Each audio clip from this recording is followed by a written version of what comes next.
Hey everyone, glad you've joined me. For the last few days, I've been shooting some video on the topic of anxiety. It's important. It's not important. It actually is important. It's a topic that's really important to me, though. Something that I'm really passionate about. And when I first wrote the book, The Anxious Christian, um, I wrote it because I had this experience that although I've had anxiety most of my life, it was when I actually faced my anxiety. It's when I did the very thing that caused me the most anxiety that really grew me as a person, really transformed who I am. And I won't go through the whole story, but one of my biggest fears always was speaking in public. And I still get nervous even talking here on the video to you. And that all came, as I said earlier in a video, that after my mom's death, I started to stutter and I just couldn't talk anymore. I lived in fear of just talking out loud, but I kept being put in these positions to speak.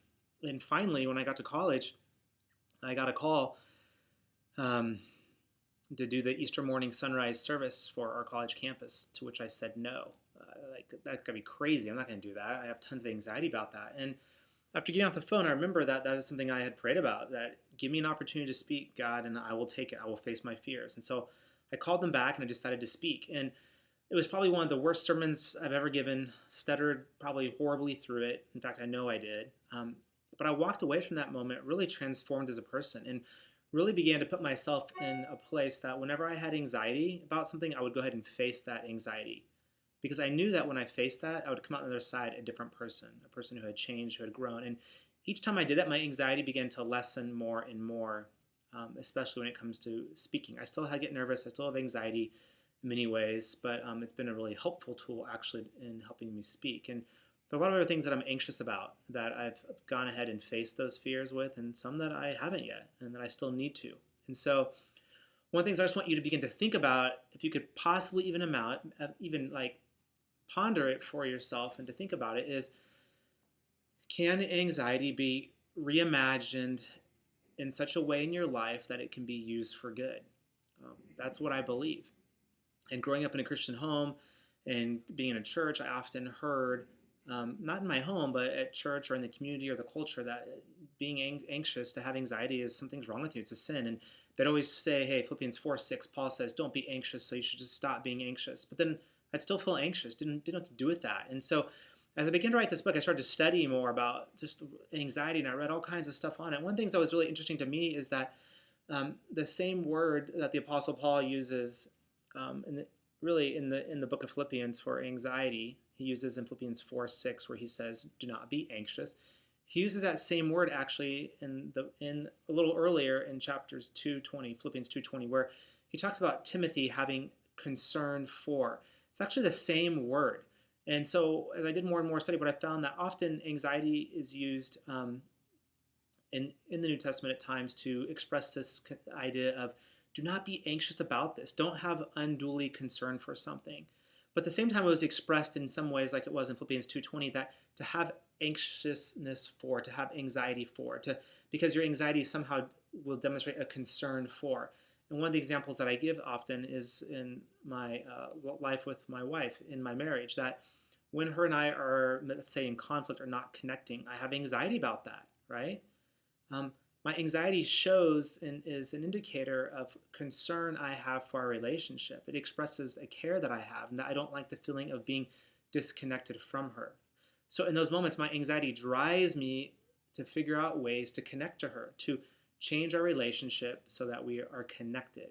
And so anxiety can be a very helpful indicator, right? And sometimes it cannot be helpful. We have to discern and figure out when is anxiety helpful to look at and to ponder and to ask questions and to allow us to use it as a catalyst for growth.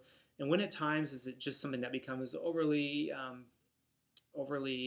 burdensome and a worry and a concern, and we have to learn to let that go. And that's a difficult thing. And each person needs to kind of figure that out for themselves, often with the help of somebody else. But it's not helpful for us just to label anxiety as just this negative thing, because I've found it to be in my own life and the many people that I work with, whether in ministry or in counseling, as a great opportunity to grow. And so here's an analogy or a metaphor I kind of want to leave you with. All of you, probably most of you, drive a car, and your car has some dashboard lights on it, right? And those lights tell you that something is going on with the car, right? And hey, warning, warning, pay attention to me, right? So the gas light comes on, you need to pull over and get gas. If the tire pressure light is low, you need to get gas. If something's wrong with the engine light, you just stop and take it into the car guy or car woman and get it fixed, right? You got to pay attention to the lights. If you don't pay attention to the lights, you may end up on the side of the road stranded and broken down. And I want you to begin to think about anxiety in your life in that way. Anxiety is an indicator that says, hey, warning, right? Warning, pay attention to me. Something is going on inside of your life right now. You need to listen to it, pay attention to it. If you don't pay attention to it and you just ignore it or bury it, you're going to end up on the side of the road in a very difficult place, maybe with more anxiety, maybe with being down and depressed, maybe with some type of addiction. And so whenever we feel anxiety come up, it's a warning sign to say, pay attention. What is going on in my life that I need to look at more carefully? Is there a fear that I need to face? Is there a conflict that I need to address? Is there a relationship that's disconnected that I need to move into healing and learn how to connect with that person? Is there an opportunity out there that God is calling me towards that I need to go for, even if I'm fearful about that?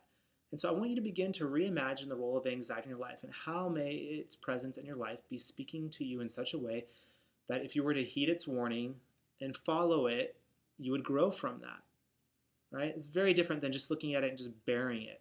And I think in my own life and the life of many people that I work with and many people that I've talked to and many things that I've read, there's a great opportunity that when we're anxious to look at it in a healthy way that will help us grow as a person. It's a catalyst for growth, as I say. And I think we miss out on a lot of things if we don't look at it that way. So hopefully that's helpful. Hopefully this week you go out and begin to think about how anxiety may be a tool for you to grow. Begin to see it as something in your life that you can ask questions of, which I know may sound crazy and ridiculous, but what is anxiety there in your life for? What is its presence saying about your current state, and how can you address it? I will talk to you guys later. Have a good day.